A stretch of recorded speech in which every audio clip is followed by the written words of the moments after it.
नमस्कार. खंड 27वा प्रतिज्ञा पर्व भाग आपण ऐकणार आहोत 61वा. नारद सांगतात, आणखीन एक कथा सांगतो तुला. अरे श्रींजया, ययाती नहुषाचा मुलगा एकदा मेला हे आम्हाला समजलं. ज्यांनी 100 राजसूय यज्ञ केले होते, 100 अश्वमेध, 100 वाजपेय, 1000 अतिरत्र, अगणित चतुर्मास्य, विविध अग्निस्तोम असे यज्ञ केले होते. त्यांनी पुण्यांच्या राशी केलेल्या होत्या. त्यांनी ब्राह्मणांना पृथ्वीवरली सगळी संपत्ती दान केली होती. त्यांनी ब्राह्मणांचा द्वेष करणाऱ्या म्लेंछ आणि इतर लोकांची संपत्ती काढून ती ब्राह्मणांना वाटली होती. जेव्हा देव आणि असुर लढायला जात तेव्हा ययाती देवांच्या बाजूने असायचा. त्यांनी पृथ्वीचे 4 भाग केले होते आणि ते 4 प्रकारच्या लोकांना दिले होते. त्याला त्याच्या पत्नीपासून म्हणजे देवयानीपासून एक मुलगी उसना आणि शर्मिष्ठा झाल्या होत्या. त्याने इंद्राप्रमाणे वनात जाऊन तपस्याही केली होती. तो वेदांचा चांगला जाणकार होता. माणसाच्या लोभाला मर्यादा नसते. सगळ्या पृथ्वीवरलं सगळं धान्य, सगळं सोनं, सगळ्या बायका जरी त्याला मिळाल्या तरी त्याची वासनाची भूक शमत नसे. म्हणून माणसाने समाधानाचा मार्ग अजमावयाचा असतो. त्या तत्वाप्रमाणे ययाती समाधानाचा मार्ग अजमावतो. तो स्वतःच्या मुलाला गादीवर बसतो आणि स्वतः वनात तपस्या करण्यासाठी जातो. तिथे तो एखाद्या बैराग्यासारखा मरतो. त्याच्या मृत्यूवर कोणीही शोक करत नाही. अरे श्रींजया, त्याच्यापेक्षा तू काहीच नाही आहेस रे. मग तू का तुझ्या मुलाच्या मरणाचा शोक करतोयस? शोक करणं सोडून दे. कारण मृत्यू जन्मा इतकाच महत्त्वाचा असतो. जर मृत्यू असेल तरच जन्म होतो, हे तत्त्व समजून घे. अरे श्वेत्या, शोक करत बसू नकोस. इथेच 61वा भाग आपला संपलेला आहे. भाग 62वा. नारद पुढे सांगतात श्रींजयाला, नभगाचा मुलगा अंबरीष. अरे श्रींजया, असे आम्ही ऐकतोय की तो एकदा त्याची वेळ आली तसा तो मेला. त्याचं शौर्य असं होतं की तो एकटा 1000 शत्रूंशी लढत असे.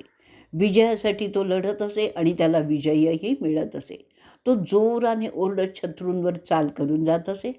त्याच्या शस्त्राने तो त्याच्या शत्रूचा बिमोड करत असे. ते त्याचे प्रतिस्पर्धी आपलं सामान आवरत त्याच्याकडे दयेची भीक मागत असत. अशा रीतीने त्यांनी सगळी पृथ्वी जिंकली होती. शास्त्रानुसार तो यज्ञ करत असे. त्याच्या यज्ञात सगळ्या येणाऱ्यांना भरपेट खाणं तो देत असे. त्याच्या यज्ञात ब्राह्मणांचा चांगल्या प्रकारे सन्मानही होत असे.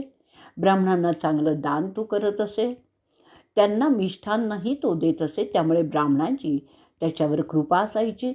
पुऱ्या, मोदक, लाडू, श्रीखंड असे गोडधोड त्याच्या यज्ञात आमंत्रितांना खाण्यासाठी मिळतही असत. जेवणात विविध प्रकारच्या भाज्या, सागुत्या, आमट्या, रस्सम, मसाले भात, विविध प्रकारच्या मांसाच्या सागुत्या, साधा भात, सार, चटण्या, कोशिंबिरी असं सगळं काही असायचं. भातावर साजूक तूप असायचं. मसाले दूध, गोड दही, लस्सी, खरबत तसेच कंदमुळाचे पदार्थ, गोड फळं असत. ज्यांना मदिरा आवडते त्यांना तीसुद्धा तिथे मिळत असे. यज्ञकाळात सगळेच आनंदात असत. कोणाला काहीही कमी नसायचं. त्यानंतर नाच, गाणं, तमाशा असे सगळे कार्यक्रम आमंत्रितांच्या करमणुकीसाठीही असत. ते करमणूक करणारे अंबरीषाची स्तुती करणारी गाणी गात असत. नशेत गेलेले लोक चालता येत नाही म्हणून जमिनीवर कोसळत आणि त्यामुळे इतरांचीही करमणूक होत असे. असं सगळं मजेत होतं त्याच्या राज्यात. त्याच्या यज्ञासाठी विविध देशातून हजारो पुरोहित येत असत. अंबरीष ब्राह्मणांना राज्यांबरोबर त्याचं राज्यसुद्धा दान करत असे. ते पाहून ऋषी बोलायचा की राजा न भूतो न भविष्यती असाच आहे. अरे श्रींजया, तो मेला तेव्हा कोणी शोक केला नाही. अरे श्वेत्या, तू तुझ्या मुलांच्या मरणावर शोक करू नकोस. भाग 63वा. नारद पुढे सांगतात की आणखीन एक कथा सांगतो श्वेत्या, ती ऐक. आम्हाला समजलं आहे की कोणीही कितीही बलाढ्य असू देत, त्याच्यापेक्षा मृत्यू जास्त बलाढ्य असतो. राजा ससाविंदूची कथा ऐक. तो अतिशय सुंदर होता. त्याच्या सामर्थ्याला तर तोडच नव्हती. त्यांनी अनेक यज्ञ केले होते, ब्राह्मणांना दानं दिली होती. त्याच्या 1,00,000 बायका होत्या आणि त्या प्रत्येकापासून त्याला 1,000 पुत्र झाले होते. ते सगळेच राजपुत्र मोठे पराक्रमी होते. त्यांनी सगळ्यांनी मिळून असंख्य विविध यज्ञ केले होते. तो वेदांचा ज्ञानी होता. युद्धावर जाताना तो आणि त्याचे योद्धे सोन्याची चिलखतं नेसत असत. त्याचे सगळे योद्धे मोठे पराक्रमी होते. ससाविंदूने अनेक अश्वयज्ञ केले होते. अश्वयज्ञात त्यांनी आपली सगळी मुलं ब्राह्मणांना दान केली होती. त्या प्रत्येक मुलाबरोबर शेकडो रथ होते, हत्ती होते, दास्या होत्या, सगळे दागिन्यांनी मढवलेले होते. घोडे, दुभती जनावरं, शेकडो शेळ्या आणि मेंढ्याही होत्या. त्याच्या यज्ञाच्या प्रसंगी अन्नाचे ढीग असत, रस्समच्या टाक्या असत, शेकडो पशु खाण्यासाठी कापले जात असत. त्यांच्या रक्ताच्या नद्या वाहत होत्या. त्यांचे यज्ञ झाल्यावर उरलेल्या खाद्यांचे डोंगर दिसत होते.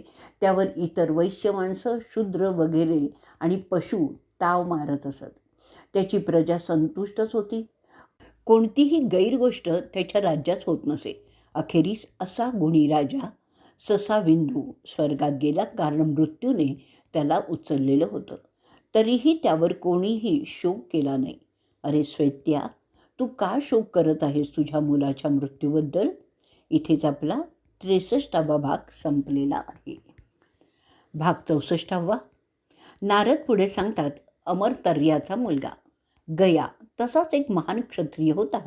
तो मेला तेव्हा कोणीही शोक केला नाही, कारण मरण हे क्रमप्राप्त आहे असं त्या काळात समजलं जात होतं. तो 100 वर्ष यज्ञाच्या होमात तुपाची धार लावून बसलेला होता. त्यामुळे अग्निदेव त्याच्यावर प्रसन्न झाले होते. देव त्याला विचारतात की त्याला कोणता वर पाहिजे. तेव्हा तो विनंती करतो की त्याला वेदांचं पूर्ण ज्ञान हवं आहे, ज्याच्या मदतीने तो ह्या जगाचं ज्ञान संपादन करू शकेल.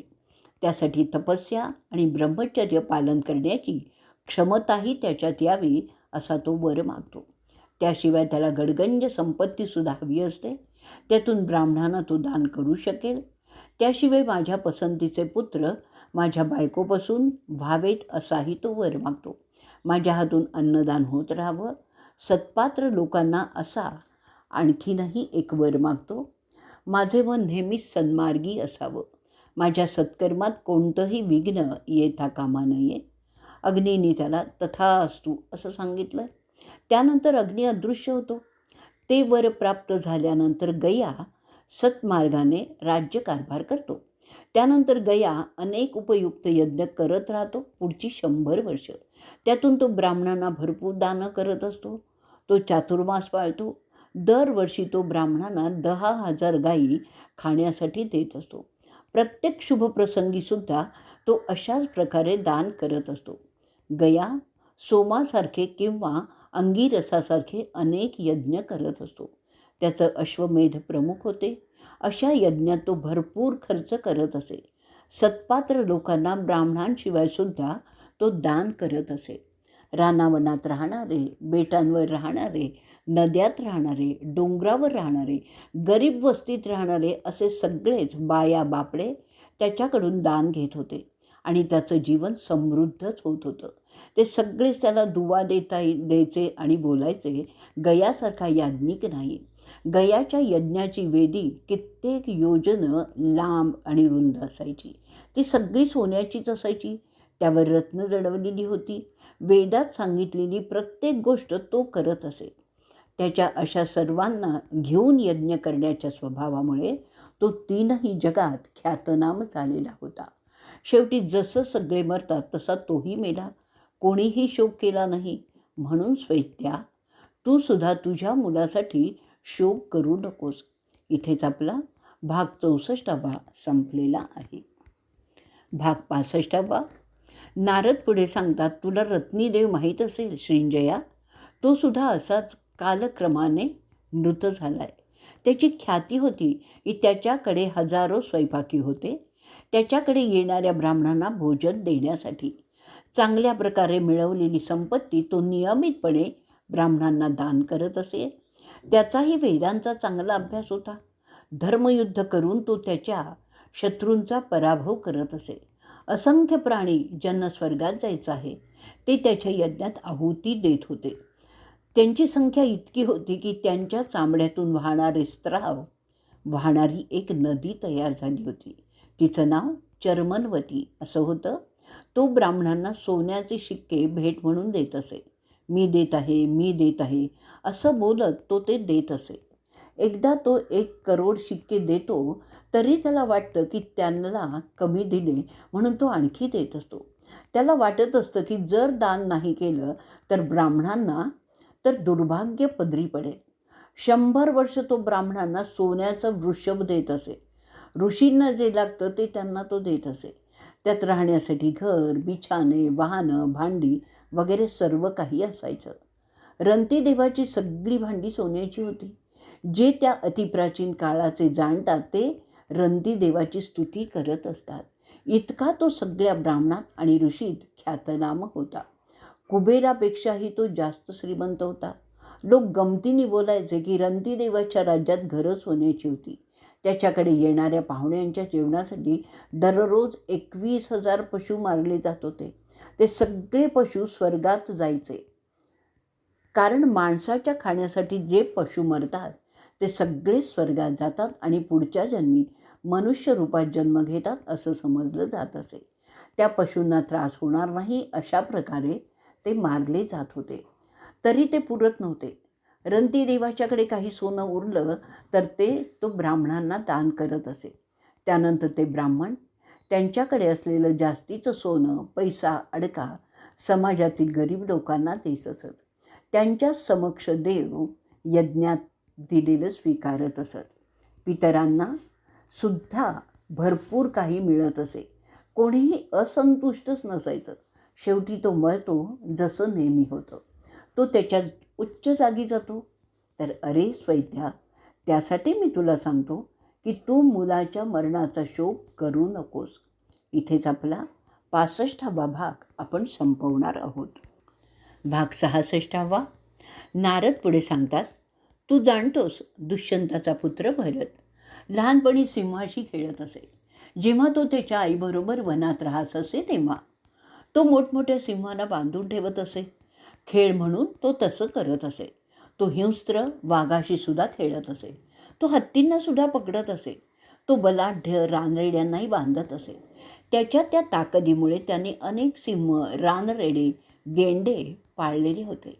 त्याचं ते सामर्थ्य पाहून त्यांच्या आजोबांनी त्याला नाव दिलं होतं सर्वदमन. त्याची आई त्याला प्राण्यांना अशा रीतीने त्रास देऊ नये म्हणून नेहमी सांगत असे. मोठा झाल्यावर तो अनेक अश्वयज्ञ करतो. ते सगळे यमुना आणि सरस्वती नदीच्या तीरावर केले गेले होते. त्याशिवाय 400 यज्ञ गंगेच्या तटावर केले होते. त्याचप्रमाणे त्यांनी 1000 अश्वयज्ञ, 100 राजसूय यज्ञही केले होते. त्यात त्यांनी अनेक ब्राह्मणांना अनेक प्रकारचे दानं केली होती. त्याशिवाय अग्निस्तोम, अतिरत्र, उक्त, विश्वजित असेही अनेक यज्ञ त्याने केलेले होते. हजारो वाजपेय यज्ञही केले होते. तो शकुंतलेचा पुत्र असे यज्ञ करून आणि ब्राह्मणांना संतुष्ट करून खूप प्रसिद्ध झाला होता. त्यांनी अगणित सोन्याची दाणे कण्व मुनींना दान केली होती, जे त्याच्या आईचे मानस पिता होते. देव, ऋषी, ब्राह्मणांच्या सह त्याच्या यज्ञांना हजर राहत होते.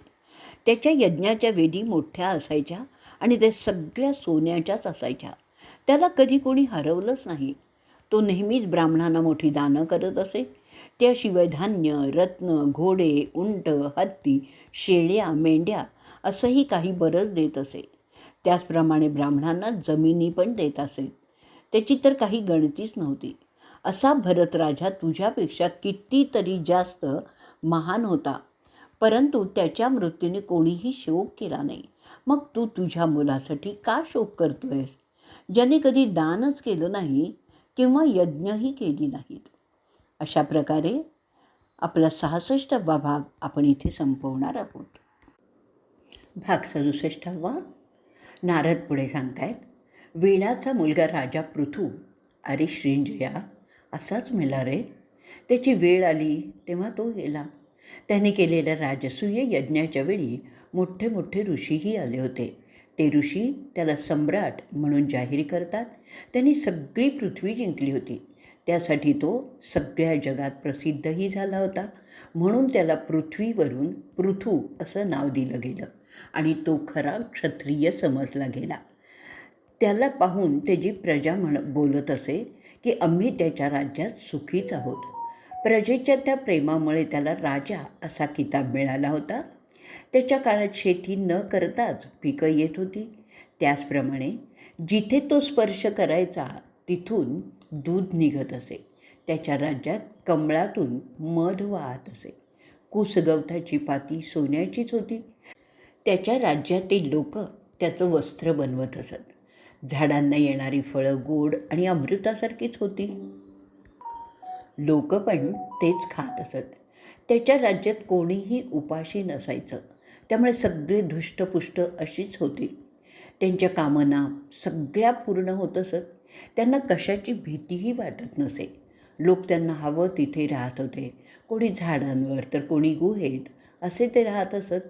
त्याच्या राज्यात नगरं गावं नव्हती आणि सगळेच मजेत राहत होते. जेव्हा तो समुद्राकडे गेला तेव्हा समुद्राच्या लाटा घट्ट झाल्या. त्यावरून ते चालत जाऊ शकत असत. पृथू जाताना वाटेत डोंगर बाजूला होऊन त्याला जागा करून देत होते. त्याच्या रथाचा स्तंभ कधी कशावरही आदळला नाही, कारण त्या गोष्टी आपसूकपणे बाजूला होत असत.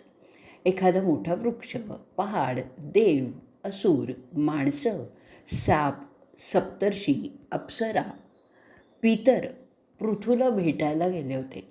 ते त्याला म्हणाले, तू आमचा राजा आहेस, तू आमचा संरक्षक आणि जनकही आहेस, तू आमच्यावर कृपा करावी. ते ऐकल्यानंतर वेणाचा मुलगा पृथू म्हणतो, तथास्तु.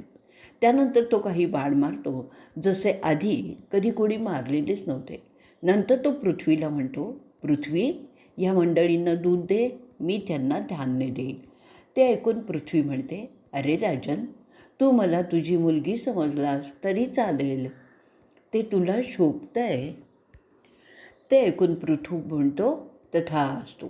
त्यानंतर तो महान राजर्षी सगळ्या व्यवस्था करतो. त्यानंतर सगळे पृथ्वीतून दूध घेऊ लागतात.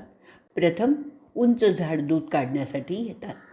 पृथ्वी मोठ्या प्रेमाने त्यांच्यातील कोणी वासरू होतं का, कोणी गवळी होतं का, कोणी भांडं होतं का असं विचारते. साल वृक्ष वासरू बनतो, वड गवळी होतो, तुटलेले कोंब दूध बनतात, औदुंबर भांडं बनतो. त्यानंतर पहाड तिचं दूध काढतात. त्यावेळी पूर्व दिशेचे पहाड वासरू बनतात. मेरू गवळी होतो. मौल्यवान रत्न आणि औषधी वनस्पती दूध बनतात. दगड भांडं बनतात. त्यानंतर देव गवळी बनले. सगळ्या सामर्थ्यवान गोष्टी दूध बनल्या. असुरही दूध काढतात. ते कच्च्या मातीच्या भांड्यात ते घेतलं जातं. त्यामध्ये द्विमूर्धन गवळी बनला, विरोचन वासरू बनलं आणि माणसं दूध काढतात. त्यात शेती आली. त्यात मनू वासरू बनला. पृथू स्वतः गवळी बनला. त्यानंतर साप पृथ्वीचं दूध काढतात. त्यांचं दूध जहर असतं, ते कडू फळात ते ठेवतात.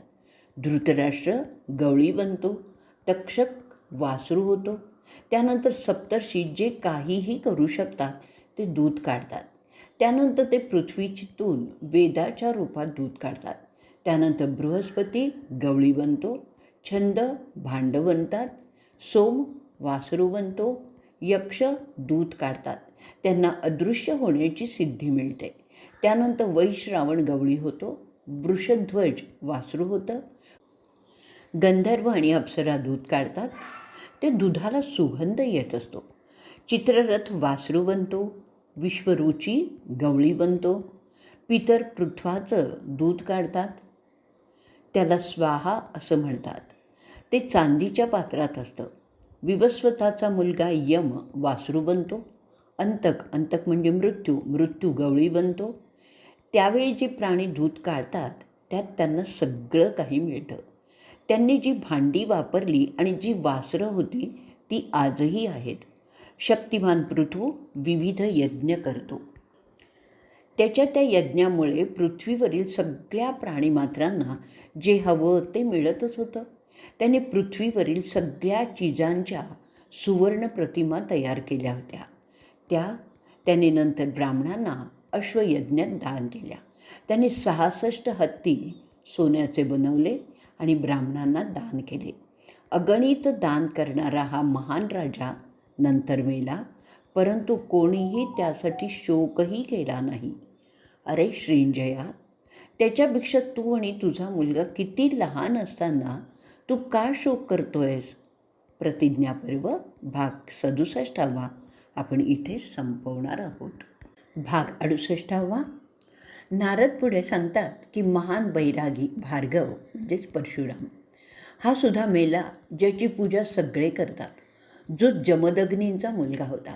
जगातून भ्रष्ट क्षत्रियांचा समूळ नाश करणारा आणि योग साधना सांगणारा, ज्याला अतुलनीय अशी समृद्धी प्राप्त झालेली होती, ज्याच्यामध्ये काहीही दोष आढळत नव्हते. त्याच्या पित्याला भ्रष्ट क्षत्रियांनी मारलं होतं. तो कार्तवीर्य क्षत्रियांचा संहार करतो. त्याच्या धनुष्यबाणाने तो 64 वेळी त्यांचा नाश करतो. त्यात ब्राह्मणांचे द्वेष करणारे दंतकूर देशाचे 14,000 क्षत्रिय होते. ते हैहय कुळाचे होते. ते त्यांनी मारले. कित्येकांना सोट्याने, कित्येकांना तलवारीने, तर कित्येकांना गळफास लावून असं मारले. मोठे शूरवीर क्षत्रिय त्यांच्या रथ, हत्ती, घोड्यांसह त्यांनी ठार मारलेले होते. ते त्याने कुऱ्हाडीने मारले होते, म्हणून तो पुढे त्या परशूच्या नावाने ओळखला जाऊ लागला. त्याला कोणीही उलट उत्तर दिलं की सहन होत नसे. तो काश्मीरी, दर्द, कुंतीज, क्षुद्रा, मालव, अंग, वंग, कलिंग, विदेही, ताम्रलिप्तक, रक्षोवाह, वितहोत्री, त्रिगर्त, मर्तिकावस अशांच्या हजारांना त्याने कुऱ्हाडीने मारलेलं होतं. तो भार्गव, ज्याला त्याच्या शस्त्रावरून परशुराम असं नाव पडलं, तो प्रांत प्रांत फिरून भ्रष्ट क्षत्रियांचा विनाश करत होता. त्यामुळे रक्ताचे पाट वाहत होते आणि तळी रक्ताच्या पाण्याने भरली होती. त्यांचा रंग लाल झाला होता. अशा रीतीने त्यांनी मानव वस्ती असलेले 18 प्रांत जिंकले. असा तो भृगूंचा वंशज त्यानंतर हजारो यज्ञ करतो. त्या यज्ञाच्या निमित्ताने तो पुष्कळ ब्राह्मणांना दानही करतो. त्याच्या यज्ञाची बांधणी सोन्याची होती. त्यात विविध रत्न जडवलेली होती. त्यानंतर ती पृथ्वी, जिच्यात सगळे प्राणी मात्र राहत आहेत, ती त्यांनी कश्यप ऋषींना दान केली. असा तो जमदग्नींचा मुलगा त्यांना अनेक विलक्षण गुण असलेले हत्ती देतो. त्याच्या राज्यात कोणीही चोर नव्हतं. 21 वेळा त्याने पृथ्वी भ्रष्ट क्षत्रियांपासून मुक्त केली होती. मरीच म्हणजेच कश्यपांनी त्याच्याकडून पृथ्वी दान म्हणून घेतली. त्यावेळी कश्यप रामाला म्हणतात, माझी आज्ञा आहे की तू ह्या पृथ्वीतून निघून जा. ती आज्ञा झाल्यावर तो आज्ञाधारक महेंद्र पर्वतावर गेला आणि तिथेच राहिला. त्याच्यात अनेक उत्तम गुण होते. तोही एके दिवशी मरणारच आहे. तो तुझ्या मुलापेक्षा कितीतरी पटीने श्रेष्ठ आहे. तो मेला तरी त्याच्या मृत्यूवर कोणीही रडणार नाही. मग श्वेत्या, तू का शोक करत आहेस? तुझ्या मुलाच्या मरण्यावर शोक करणं थांबव. इथेच आपण आपला 68वा भाग संपवणार आहोत. भाग 69.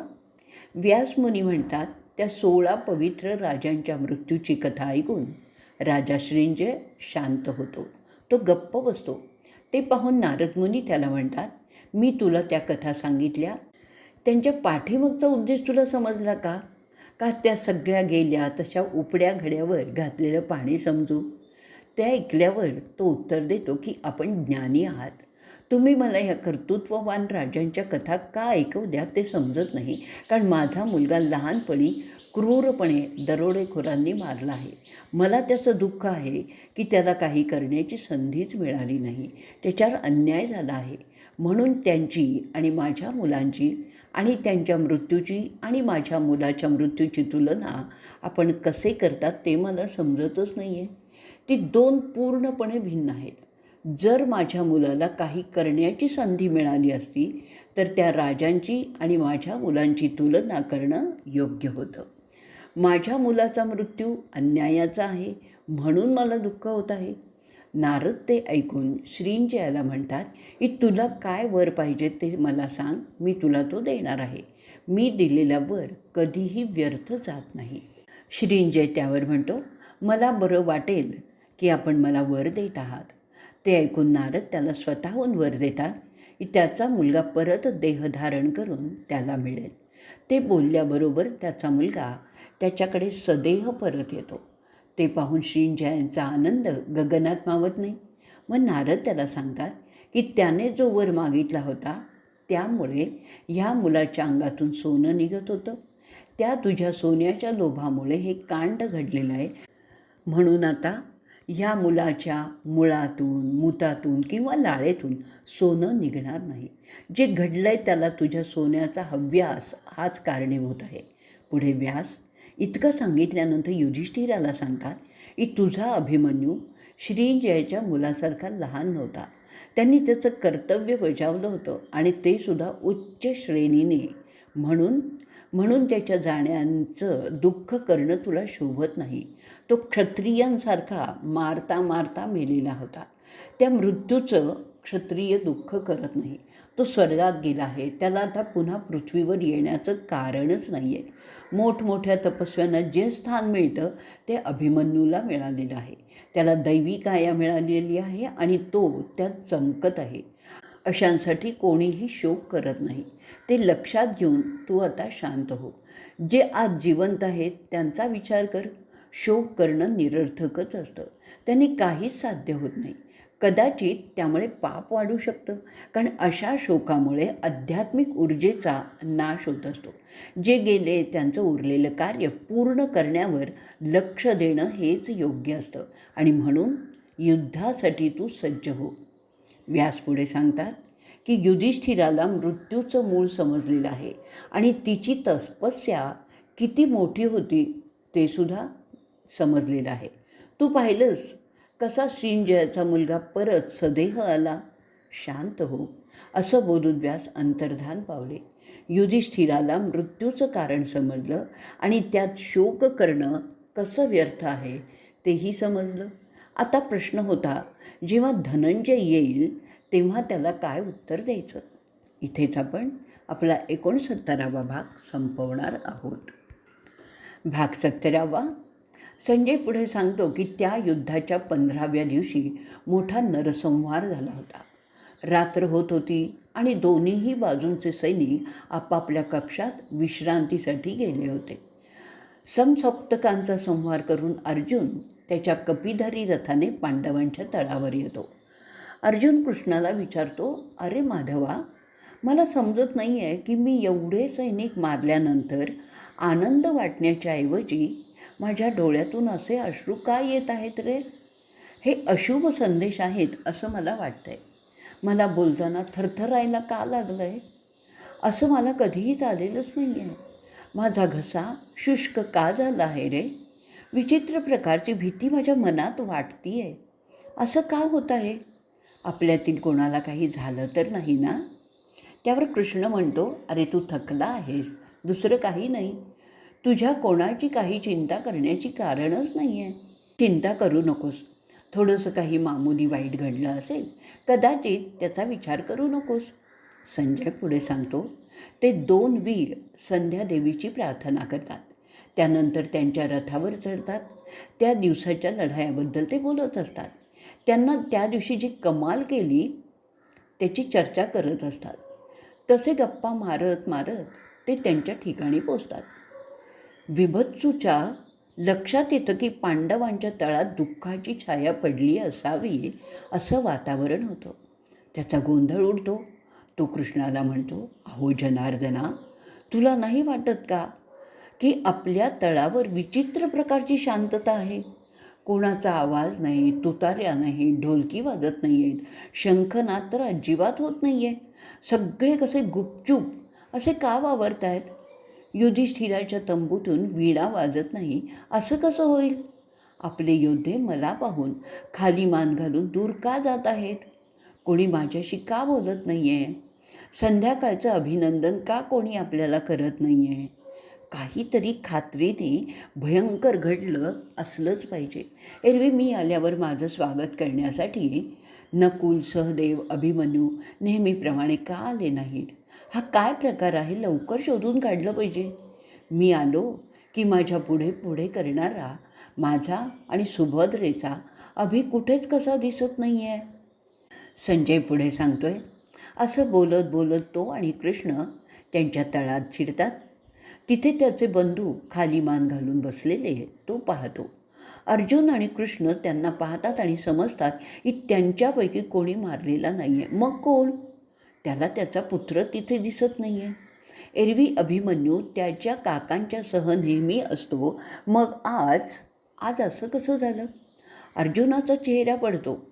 त्याला आठवतं त्याचे ओठ का सुकले होते आणि का तो बोलू शकत नव्हता. अभिला कोणी मारलं ते समजलंच पाहिजे. अर्जुन जरा गुस्सातच त्याच्या भावंडांना विचारतो, तुमचे चेहरे असे का पडलेत? काय घडलं आहे की तुम्ही असे सुतक्यासारखे बसलेले आहात?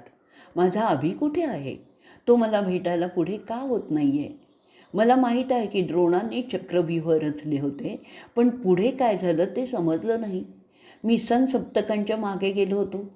तिथे संध्याकाळपर्यंत गुंतलो होतो. तुम्ही सगळे इथे आहात, फक्त अभिमन्यू नाही आहे. म्हणजे त्याचं काही बरं वाईट तर नाही ना झालं?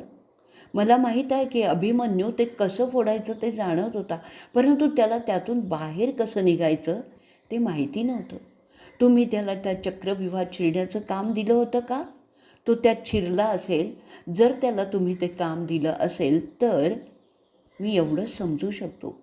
तिथे तो कामी आला का? मला सगळं सांगा.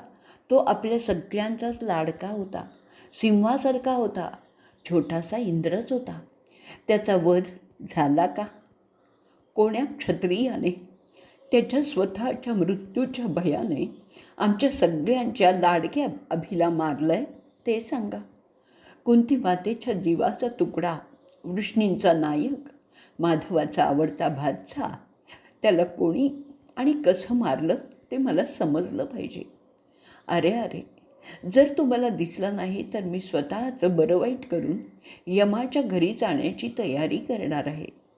असा दुःखावेगाने धनंजय बोलत असतो. त्याच्या डोळ्यांच्या कडा लाल झाल्या होत्या. त्याच्या अंगाची लाही लाही झाली होती. संतापलेल्या हत्तीसारखी त्याची हालचाल झाली होती. साल वृक्षासारखा त्याचा आडदांड बांधा रुबाबदार दिसत होता. त्याच्या वागण्यात ज्येष्ठांबद्दल आदरभाव जाणवत होता. तो पुढे म्हणतो, जर मला माझा अभि दिसला नाही तर मी यमाकडे जाणार आहे. असं खंबीरपणे तो पुन्हा पुन्हा बोलत होता. तो अतिरथ होता, माझ्या तोडीचा होता, प्रद्युम्न आणि केशवाचा प्रिय होता. त्याचं सुंदर मुख मला आठवतं आहे. त्याचा आवाज किती मधुर होता की कोणीही त्याचं बोलणं ऐकत बसावं असंच होतं. त्याचे शब्द मला ऐकायला मिळाले नाही तर मी बेचैन होईन. त्याचं देखणे पण काय वर्णन करू. ज्येष्ठांचा आदर करणारा, कनिष्ठांना उत्तेजन देणारा, सदा सर्वदा न्यायाने वागणारा आमचा तो कुलदीपक कोणी मारला ते मला समजलंच पाहिजे. मला तो दिसला नाही तर मी मरून जाईन. नेहमी मऊ बिछाईतवर निजणारा आज त्या रणांगणातील मातीत पडलेला आहे. हे मी कसं सहन करू? त्याचं शरीर बाणाने भरलेलं असेल का? त्याच्या शरीरावर असंख्य जखमा असतील का? काय झालं, कसं झालं, कोणी त्याचा शेवटचा घात केला, मला सगळं समजलं पाहिजे. त्याचं सुंदर शरीर कोणी गिधाडं नाहीतर कोणी लांडगा आत्ता कुरतडत असेल या कल्पनेने माझा जीव कासावीस होत आहे.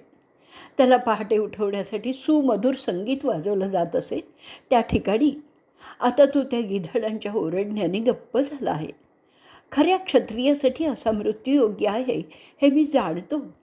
तरीही एका बाबाचं हृदय काही वेगळंच अपेक्षित असतं. ज्याचं अंग छत्रीने संरक्षित असेल त्याच्या अंगावर आता रणभूमीची माती पसरलेली आहे. जो क्षत्रिय दुसऱ्याला मारतो त्यालासुद्धा तसंच मरावं लागतं हे मी जाणतो. तरीही एक बाप तसा विचार करत नाही हेच खरं आहे. तुझ्याकडे पाहत राहणाऱ्या तुझ्या बापाला यापुढे तू कधीच दिसणार नाहीस या कल्पनेनेच माझा जीव बेचैन झालेला आहे. ते यमाचं घर आज तुझ्या तिथे जाण्याने जास्त सुशोभित झालं असेल. यम, वरुण, शतक्रतू, कुबेर तुझं तिथे नक्कीच स्वागत करत असतील.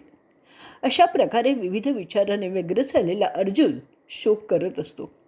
त्यानंतर थोडा ध्यानात आल्यासारखं करत तो परत युधिष्ठिराला विचारतो, अहो कुरुकुलाचे राजे, अभिमन्यू स्वर्गात गेला आहे. तिथे त्या स्वागताची जंगी तयारी होत असेल. त्यांनी मोठा नरसंहार केला आहे का? तो एका हाताने त्या बलाढ्य योद्ध्यांशी लढला असेल. लढत असताना त्याला माझी मदत हवी वाटलीही असेल, पण मी नव्हतो त्याला मदत करण्यासाठी. ह्याचं मला दुःख होत आहे. तो लढत असताना त्या क्रूर शत्रूंनी त्याला मातीत पाडलं का? ते छोट्याशा मुलावर ते मोठे योद्धे शस्त्र उगारू शकलेच कसे? त्या शत्रूच्या योद्ध्यांना माहीत नव्हतं का की हा माझा मुलगा आणि कृष्णाचा भाचा आहे आणि त्याच्या मृत्यूचे परिणाम काय होणार आहेत? तिथे आता तो मातीत पडला आहे त्या इतरांबरोबर ज्यांना त्यांनी मारलेलं असेल. आता मरणारा आणि मेलेले एकत्रच पडलेले आहेत. काय नियतीचा खेळ आहे बघा. जर त्याच्या आईला त्याच्या मृत्यूची वार्ता समजली तर ती जिवंतही राहणार नाही याची मला भीती वाटते. आता मी तिला कसं तोंड दाखवू? द्रौपदी काय बोलेल? मी त्याच्या पत्नीला काय सांगणार की मी त्याला वाचवण्यासाठी तिथे नव्हतं म्हणून? त्या कौरवांचं क्रूर हास्य मला जाणवत आहे. ते त्या मृत्यूवर खुशच असणार. जे घडत होतं ते कृष्णाला कदाचित समजत असेल. युयुत्सू त्या कौरवांना विचारतही असेल, अरे मर्दांनो, त्या लहान मुलाला मारून तुम्हाला कसला रे आनंद होत आहे? अरे आता खरा तर तुमचा रडण्याचा काळ सुरू होणार आहे. ह्या कपट कारस्थानाने जे तुम्ही साध्य केलेलं आहे त्याची कटू फळं तुम्हाला भोगावी लागणार आहेत. हे केव्हा तुमच्या लक्षात येणार? धृतराष्ट्राच्या वैश्यपत्नीचा तो मुलगा कौरवांना विचारत होता. ते बोलत असताना तो त्याच्या हातातील शस्त्र फेकून देतो. अर्जुन कृष्णाला विचारतो, अरे माधवा, तू मला त्यावेळी का नाही सांगितलंस? तसं सांगितलं असतंच तर मी माझ्या लाडक्याला वाचवू शकलो असतो. मी त्या सगळ्या चक्रव्यूहाला आग लावली असती. संजय पुढे सांगतो, वासुदेव अर्जुनाला शांत करण्यासाठी म्हणतो, जो पितृवियोगाने अस्वस्थ झाला होता, कृपया तू शोकसागरात बुडू नकोस. ते या घडीला तुला शोभत नाही. अरे मर्दा, तू तर स्वतः क्षत्रिय आहेस. हा क्षत्रियांचा जीवनक्रमच आहे. त्यावर शोक करायचा नसतो. तू प्रथम एक क्षत्रिय आहेस आणि नंतर एक पिता आहे हे लक्षात ठेवून विचार कर. असा मृत्यू येणं याला फार मोठं भाग्य लागतं आणि ते अभिमन्यूला लाभलेलं आहे. त्याचा आनंद तुला वाटला पाहिजे. अरे खऱ्या अर्थाने कोणी मरत नाही आणि कोणी जन्मतसुद्धा नाही हे मी तुला सुरुवातीला सांगितलं होतं. ते तू विसरलास का? असा मृत्यू प्रत्येक योद्धा मागत असतो आणि तो तुझ्या मुलाला मिळाला त्याबद्दल तुला समाधानच वाटलं पाहिजे. म्हणून तू शोकावर. युद्धात मरून धारातीर्थी पडणं आणि त्यानंतर तो देह गिधाडं खाणं हे प्रत्येक क्षत्रियासाठी भूषणावह समजलं जातं आणि ती आपली परंपरा आहे. मग त्यात दुःख कशासाठी? तुला शोक करताना पाहून त्यांचा धीर जाईल ते योग्य होणार नाही. तू त्यांचं सांत्वन करायला पाहिजेस. अशा रीतीने कृष्ण अर्जुनाचं सांत्वन करतो. त्यानंतर पार्थ त्याच्या भावांना शोक न करण्याचं आवाहन करतो आणि त्या अभिमन्यूच्या मृत्यूचा सूड उगवण्याच्या गोष्टी करून त्यांच्यातील क्षत्रिय पुन्हा जागृत करतो. तो सांगतो, अभिमन्यूचं उरलेलं कार्य आपल्याला करायचं आहे असं त्या तो भावंडांना सांगतो. पुढे असंही तो म्हणतो की जर पांडव आणि पांचाल त्याचं संरक्षण करू शकणार नाहीत असं मला समजलं असतं तर मी सनसप्तकांना सोडून इथे आलो असतो. तरी आपण समाधान मानलं पाहिजे की आपल्या अभिने कौरवांच्या सैन्याचा मोठा हिस्सा नष्ट केलेला आहे. तुम्ही तुमच्या रथात सज्ज होतात तरी ते अभिमन्यूला कसे रे घेरू शकले? का मी असं समजू की तुम्ही सगळे भ्याड आहात? तुमच्या भरवशावर मी त्याला तुमच्यात सोडून गेलो होतो ना. तुमच्याकडे जी आयुधं आहेत ती काय केवळ दागिने आहेत का? का फक्त सभेत बोलण्यापुरतं तुमचं शहाणपण आहे असं समजू का मी? आपल्या भावंडांना अशा रीतीने दोष देऊन तो पार्थ जमिनीवर फटकल मारून बसतो. त्याच्या हातात त्याचं गांडीव होतं आणि त्याचा अवतारच असा होता की त्याच्याकडे पाहण्याची हिंमत कोणालाही होत नव्हती. तो साक्षात यम वाटत होता. त्याच्या डोळ्यातून अश्रूंच्या धारा लागलेल्या होत्या आणि तो जोरजोराने श्वास घेत होता. पुत्रवियोगाचं दुःख तो आवरू शकत नव्हता. वासुदेव किंवा युधिष्ठिर कोणीही त्याचं सांत्वन करू शकतच नव्हतं. खरं तर त्या सगळ्यांनाच अभिमन्यूच्या जाण्याचा धक्का आवरता आलेला नव्हता. ते सगळे तितकेच शोकाकुल होते. शेवटी मोठा भाऊ ह्या नात्याने युधिष्ठिर त्याला म्हणतोय, पण आपण 71व्या भागात ऐकणार आहोत आणि 70वा भाग आपण इथेच संपवणार आहोत. इथे जाता जाता एक टीप सांगते. पारशी समाजातील मृतांना गिधाडाला खाण्यास देण्याच्या पद्धतीचं मूळ इथे आढळतं असं वाटतंय. असो, आता आपण प्रतिज्ञा पर्वातला 71वा भाग ऐकूयात आणि इथेच आपण प्रतिज्ञा पर्व देखील संपवणार आहोत. हा भाग झाल्यानंतर युधिष्ठिर म्हणतो, तू समसप्तकांचा बिमोड करण्यासाठी गेल्यानंतर द्रोणांनी मला कैद करण्याचा मोठा प्रयत्न केला, पण त्यात त्यांना यश आलं नाही. त्यामध्ये आपलं मोठं सैन्य आणि रथदल अडकलेलं होतं. द्रोणांनी मोठ्या प्रमाणात आपल्या सैन्याचा नाश करण्यास सुरुवात केली. तो महाराज इतका प्रभावी होता की आम्ही त्याचं सैन्य पाहू शकत नव्हतो. त्यामुळे त्याला उत्तर देणं तर दुरापास्त होतं. अशा वेळी आम्ही तुझ्या मुलाला, जो तुझ्या इतकाच शूर आहे, त्याला विचारलं की तो ते चक्रव्यूह फोडू शकेल का. तो म्हणाला, त्याला फोडण्याचं माहीत आहे, पण त्यातून बाहेर येण्याचं त्याला माहिती नाही आहे. तरीही तो ते करण्यास तयार झाला आणि स्वतःहून त्या चक्रात घुसला, जसा गरुड समुद्रात घुसतो. त्याच्या मागून आम्ही त्या चक्रव्यूहात घुसण्याचा प्रयत्न करायला लागलो. त्याप्रमाणे आम्ही कौरवांच्या सैन्याची फळी तो फोडण्यातही यश मिळवलं. अभिमन्यू पुढे जात राहिला आणि त्याच्या वेगाने आम्हीसुद्धा त्याच्या मागून जातच होतो. त्यावेळी कौरवांचा जावई जयद्रथ कौरवांची मोठी फौज येऊन आमच्या वाटेत आडवा झाला. त्याला रुद्राचा आशीर्वाद असल्यामुळे तो आम्हाला अडवू शकत होता. द्रोण, कृप, कर्ण, अश्वत्थामा असे सगळे रथी महारथी अभिमन्यूला घेरतात. त्याचबरोबर राजा कोसल आणि कृतवर्मन असे 6 अभिला वेढा घालतात. तरीही अभिमन्यू त्यांना भारी जात होता. ते त्याचा रथ मोडतात. त्याच्या भोवती त्याच्या रथातून गोल घिरट्या ते घालायला लागतात आणि त्यानंतर तरीसुद्धा अभिमन्यू त्यांच्याशी तलवार आणि ढाल घेऊन लढतच होता. आपला अभि त्यांना ऐकतच नव्हता. अभि जसे ते घिरट्या घालत होते त्याच्या भोवती जवळ येऊ लागतात. अभि कौशिकाने आकाशात उंच उडी मारत होता. त्याच्या हातात तलवार आणि दुसऱ्या हातात ढाल होती. तो उंचावरून खाली येत असताना द्रोण त्याची तलवार उडवतात आणि कर्ण ढाल काढून घेतो. अशा प्रकारे निशस्त्र झालेला अभि खाली येताना जमिनीवर आपटून मरेल असं सगळ्यांना वाटत असताना तो मोठ्या शिताफीने त्याच्या पायावर उतरतो.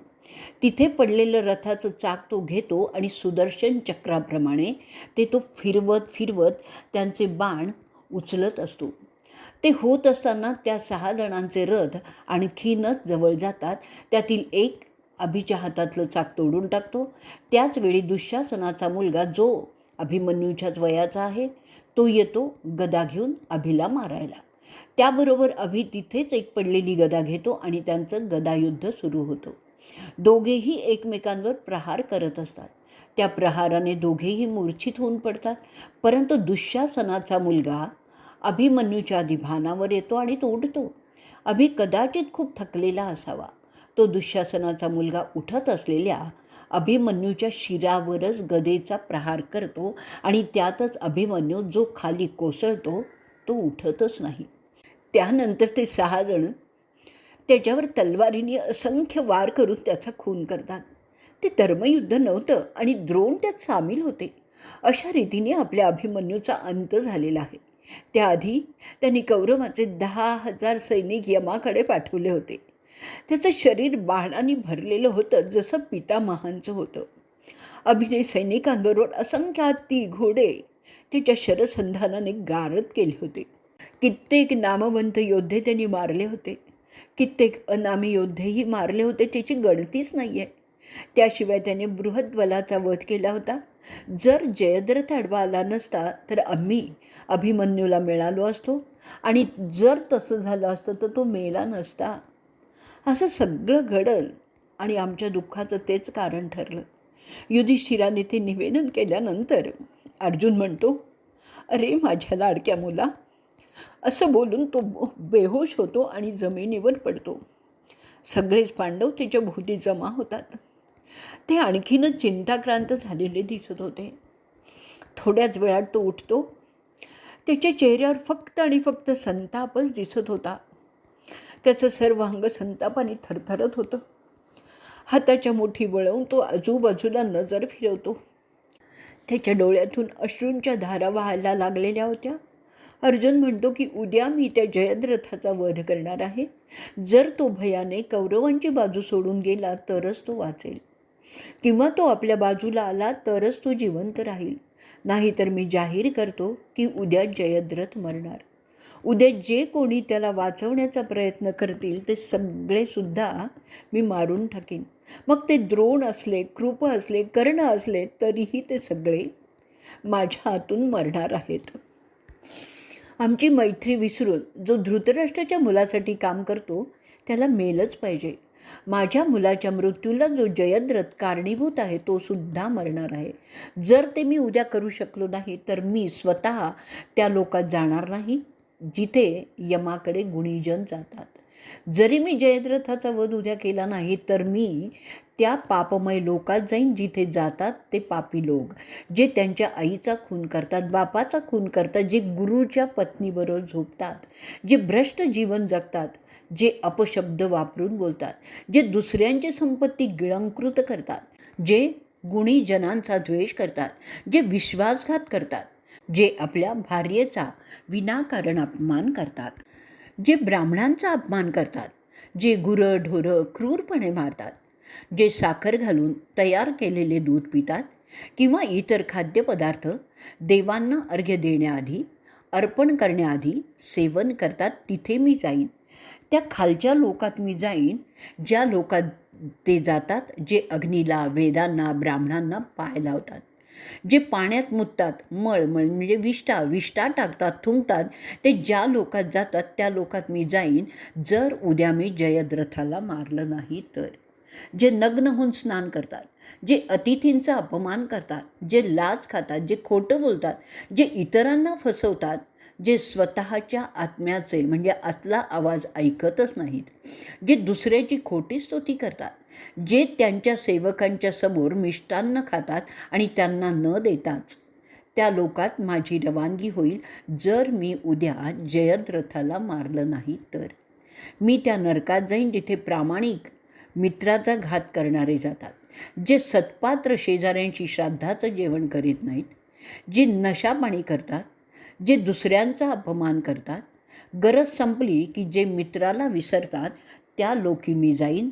त्या सगळ्या पापमय लोकांचा मी धनी होईन जर मी उद्या जयद्रथाचा वध केला नाही तर. माझी दुसरी प्रतिज्ञा आता ऐका.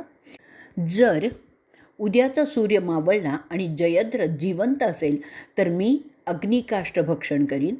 हे तुम्ही कोणीही असा, असुर असा, राक्षस असा, पक्षी, साप, पितर असा, ऋषी असा, चराचर जे कोणी असा, जर तुम्ही माझ्यापासून त्या जयद्रथाला वाचवण्याचा प्रयत्न कराल तर त्यालासुद्धा मी यमाकडेच पाठवीन.